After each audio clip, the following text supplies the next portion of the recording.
ನಮ್ಮ ನಡುವೆಯೇ ಮುಖವಾಡ ಧರಿಸಿಕೊಂಡಿರುವ ಕರಾಳ ಮುಖಗಳನ್ನ ಬಯಲು ಮಾಡೋದೇ ಕವರ್ ಸ್ಟೋರಿ. ಇವತ್ತು ಕೂಡ ಅಂತಹದ್ದೇ ಒಂದು ಕರಾಳ ಮುಖವನ್ನ ನಿಮ್ಮ ಮುಂದೆ ಬಯಲು ಮಾಡ್ತಾ ಇದ್ದೀವಿ.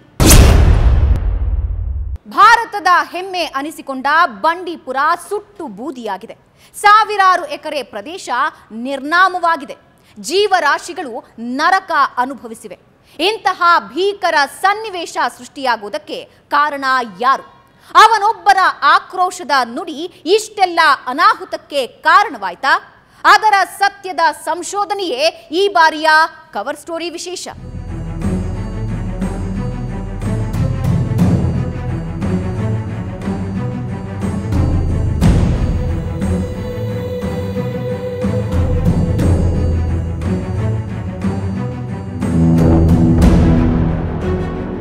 ಈ ದೃಶ್ಯಗಳನ್ನ ನೋಡ್ತಾ ಇದ್ರೆ ಕರಳು ಹಿಂಡಿ ಬರುತ್ತೆ, ಕಣ್ಣೀರು ಜಿನುಗುತ್ತೆ.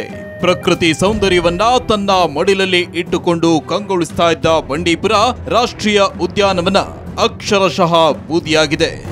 6 ದಿನಗಳ ಕಾಲ ನಿರಂತರವಾಗಿ ಮೆರೆದ ಅಗ್ನಿಯ ನರ್ತನಕ್ಕೆ ಸಾವಿರಾರು ಎಕರೆಯ ಪ್ರದೇಶ ಮರುಭೂಮಿಯಂತಾಗಿದೆ. ಇಂಥ ವಿಧ್ವಂಸಕ ಕೃತ್ಯಕ್ಕೆ ಯಾರು ಕಾರಣ ಅಂತ ಹುಡುಕಿಕೊಂಡು ಹೊರಟ ಕವರ್ ಸ್ಟೋರಿ ತಂಡಕ್ಕೆ ಹಲವು ಬೆಚ್ಚಿ ಬೀಳಿಸುವ ಸಂಗತಿಗಳು ಹೊರಬಂದಿವೆ.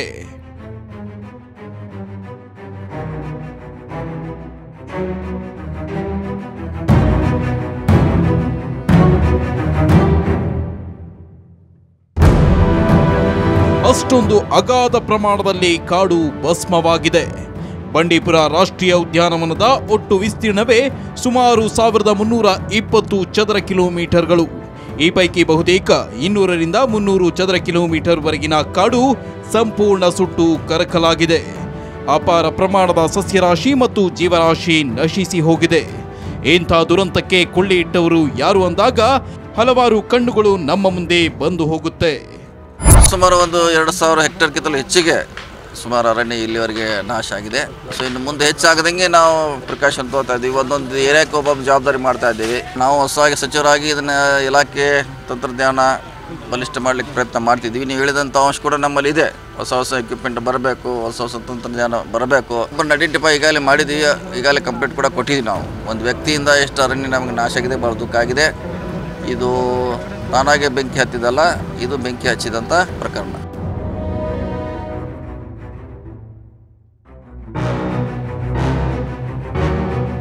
ಈ ಕಾಡ್ಗಿಚ್ಚಿಗೆ ನಮ್ಮ ದುಷ್ಟ ಮಾನವರೇ ಕಾರಣ. ಯಾಕಂದ್ರೆ ಭಾರತದ ಯಾವುದೇ ಕಾಡುಗಳಲ್ಲಿ ನೈಸರ್ಗಿಕವಾಗಿ ಕಾಡ್ಗಿಚ್ಚು ಉಂಟಾಗಲು ಸಾಧ್ಯವೇ ಇಲ್ಲ. ಆದರೆ ಇದು ಮಾನವ ನಿರ್ಮಿತವಾದ ಬೆಂಕಿ ಅನ್ನೋದು ಮಾತ್ರ ಸತ್ಯ.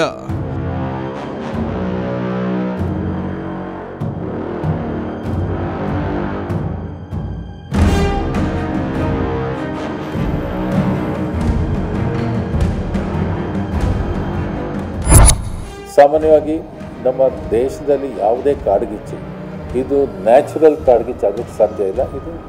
ಇದು ಮಾನವ ನಿರ್ಮಿತವಾದಂಥ ಒಂದು ಕೃತ್ಯ ಆಗ್ತದೆ. ಇಲ್ಲೂ ಕೂಡ ಅದೇ ರೀತಿ ಆಗಿದೆ. ಹಾಗಾಗಿ ಆದರೆ ಎಫೆಕ್ಟಿವ್ ಆಗಿ ಕೆಲಸ ಮಾಡಿ ನಿಲ್ಲಿಸಿದರೂ ಸ್ವಲ್ಪ ನಮ್ಮ ಕೈ ಮೀರಲಿಕ್ಕೆ ಕಾರಣ ಇಷ್ಟೇ. ಫೆಬ್ರವರಿ 17ನೇ ತಾರೀಕಿಂದ ವಿಂಡ್ ಸ್ಪೀಡ್ ಬದಲಾವಣೆ ಆಗೋಯ್ತು. ವಿಂಡ್ ಸ್ಪೀಡ್ ಸಾಮಾನ್ಯವಾಗಿ ಈ ತಿಂಗಳುಗಳಲ್ಲಿ 5 ಕಿಲೋಮೀಟರ್ಗಿಂತ ಕಮ್ಮಿ ಇರ್ತದೆ. ಆದರೆ 17ನೇ ತಾರೀಕಿಂದ ಅದು ಕೂಡ ನಮಗೆ ವೆಬ್ಸೈಟಲ್ಲಿ ಸಿಗುತ್ತೆ ಯಾವಾಗ ಈ ಒಂದು ತೀಕ್ಷ್ಣತೆ ಜಾಸ್ತಿ ಆಯಿತು. ಈ ಫೆಬ್ರವರಿನಲ್ಲಿ ಸಾಮಾನ್ಯವಾಗಿ ಮೀನ್ ಆ್ಯನ್ಯುವಲ್ ಟೆಂಪರೇಚರ್ ಜಾಸ್ತಿ ಇರ್ತದೆ. ಜೊತೆಗೆ ವಿಂಡ್ ಸ್ಪೀಡ್ ಜಾಸ್ತಿ ಆದರೆ ಭಾಳ ಕಷ್ಟ ಆಗುತ್ತೆ. ಈ ವಿಂಡ್ ಸ್ಪೀಡ್ ಪರ್ಟಿಕ್ಯುಲರ್ಲಿ ಡೇ ಟೈಮ್ನಲ್ಲಿ ತುಂಬ ಜಾಸ್ತಿ ಆಗಿಬಿಟ್ಟಾಗ ನಮಗೆ ಇದು ಒಂದು ಹಿಡಿತ ಸಿಗುತ್ತೆ. ಅದೇ ಆಗಿದ್ದು ಕೂಡ 22ನೇ ತಾರೀಕು ಮತ್ತು 23ನೇ ತಾರೀಕು wind speeds become to high.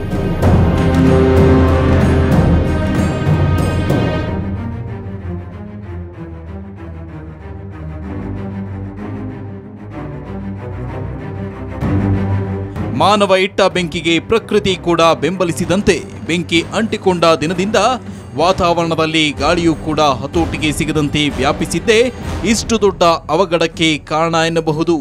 ಆದರೆ ಗಾಳಿ ಯಾವ ದಿನ ಹೆಚ್ಚಾಗುತ್ತೆ ಅಂತ ಗೊತ್ತಿರುವವನೇ ಈ ರೀತಿಯ ಕೆಲಸಕ್ಕೆ ಕೈ ಹಾಕಿದವನು.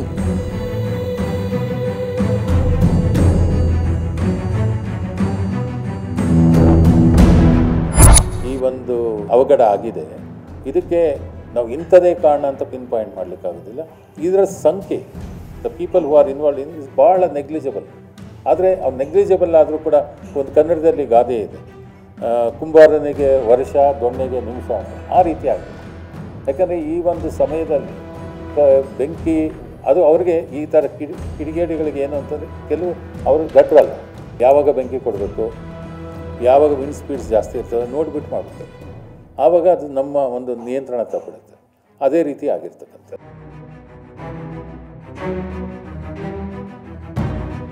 ಹೌದು, ಇದೆಲ್ಲವನ್ನೂ ತಿಳಿದುಕೊಂಡಿದ್ದವನೇ ಇಷ್ಟು ದೊಡ್ಡ ಅಗ್ನಿ ದುರಂತಕ್ಕೆ ಕಾರಣವಾಗಿದ್ದಾನೆ. ಅವನ್ಯಾರು ಅನ್ನುವುದನ್ನ ಹುಡುಕಿಕೊಂಡು ಹೋದಾಗ ಅಲ್ಲೊಬ್ಬನ ಕರಿನೇರಳು ಆವರಿಸುತ್ತೆ.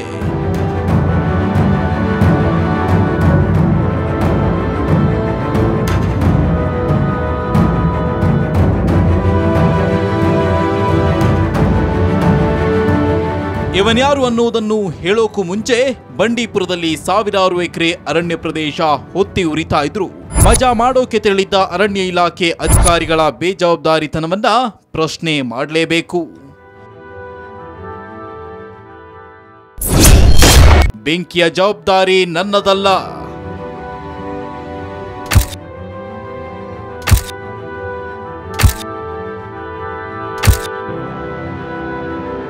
ಬಂಡೀಪುರದ ಮಾನವ ನಿರ್ಮಿತ ಕಾಡ್ಗಿಚ್ಚು ಬೇಕಂತಲೇ ಹೆಚ್ಚಾಗಿದೆ ಅನ್ನೋದು ಸತ್ಯ. ಯಾಕಂದ್ರೆ ಫೆಬ್ರವರಿ 21 ಬೆಳಗ್ಗೆ ಕುಂದುಕೆರೆ ಅರಣ್ಯ ವಲಯದಲ್ಲಿ ಮೊದಲು ಬೆಂಕಿ ಕಾಣಿಸಿಕೊಂಡಿದೆ. ಅದನ್ನ ಆರಿಸುವ ಜವಾಬ್ದಾರಿ ಹೊತ್ತಿದ್ದ ಪೂರ್ಣ ಪ್ರಮಾಣದ ಅಧಿಕಾರಿಗಳೇ ಅಲ್ಲಿರಲಿಲ್ಲ. ಅಲ್ಲಿಯವರೆಗೂ ಅರಣ್ಯ ಸಂರಕ್ಷಣಾಧಿಕಾರಿಯಾಗಿದ್ದ ಅಂಬಾಡಿ ಮಾಧವನ್ ಅವರಿಗೆ ಮೈಸೂರು ವಲಯದ ಮುಖ್ಯ ಅರಣ್ಯ ಸಂರಕ್ಷಕ ಹುದ್ದೆ ನೀಡಲಾಗಿತ್ತು. 2 ಹುದ್ದೆಗಳನ್ನು ನಿರ್ವಹಿಸ್ತಾ ಇದ್ದ ಅವರು ಕುಂದುಕೆರೆಯಲ್ಲಿ ಕಾಣಿಸಿಕೊಂಡ ಬೆಂಕಿಯ ಬಗ್ಗೆ ನಿರ್ಲಕ್ಷ್ಯ ಭಾವನೆ ಹೊಂದಿದ್ರು ಎನ್ನಲಾಗಿದೆ. ಪೂರ್ಣ ಪ್ರಮಾಣದ ಅಧಿಕಾರಿಯನ್ನ ಬಂಡೀಪುರ ಅರಣ್ಯ ವಲಯಕ್ಕೆ ನೇಮಿಸಿರಲಿಲ್ಲ. ಎಲ್ಲೋ ಬೆಂಕಿ ಬಿದ್ದರೆ ನನಗ್ಯಾಕೆ ಅನ್ನುವ ಮನಸ್ಥಿತಿಯಲ್ಲಿ ಅಧಿಕಾರಿಗಳು ಬೆಂಕಿಯ ಬಿಸಿ ಬೇಯಿಸಿಕೊಳ್ತಾ ಇದ್ರು.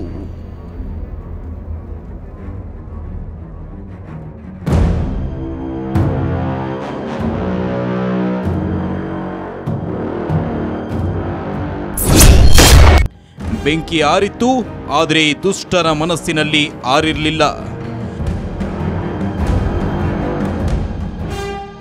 ಅರಣ್ಯ ಇಲಾಖೆಯ ಬೇಜವಾಬ್ದಾರಿಯನ್ನ ಪಕ್ಕಕ್ಕಿಟ್ಟು ಯೋಚನೆ ಮಾಡಿದ್ರೆ ಇಡೀ ಬಂಡೀಪುರಕ್ಕೆ ಬೆಂಕಿ ಇಟ್ಟವನ ಮನಸ್ಥಿತಿ ಎಂಥದ್ದಿರಬೇಕು.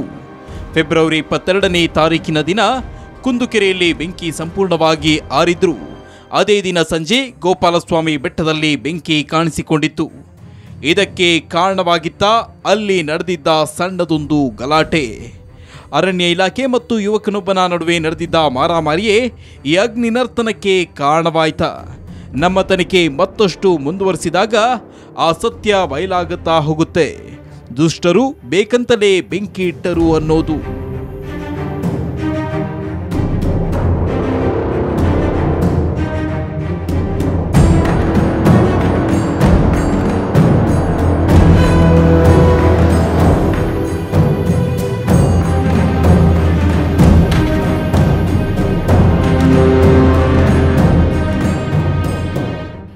ಬಂಡೀಪುರಕ್ಕೆ ಬೆಂಕಿ ಇಟ್ಟವರು ಯಾರು ಅಂತ ತನಿಖೆಗೆ ಇಳಿದ ನಮಗೆ ಅಲ್ಲಿ ಬೆಚ್ಚಿ ಬೀಳಿಸುವ ಸತ್ಯದ ದರ್ಶನ ಕೂಡ ಆಗತ್ತೆ. ಅದರ ಬಗ್ಗೆ ಹೇಳ್ತೀವಿ ಒಂದು ಸಣ್ಣ ಬ್ರೇಕ್ನ ನಂತರ.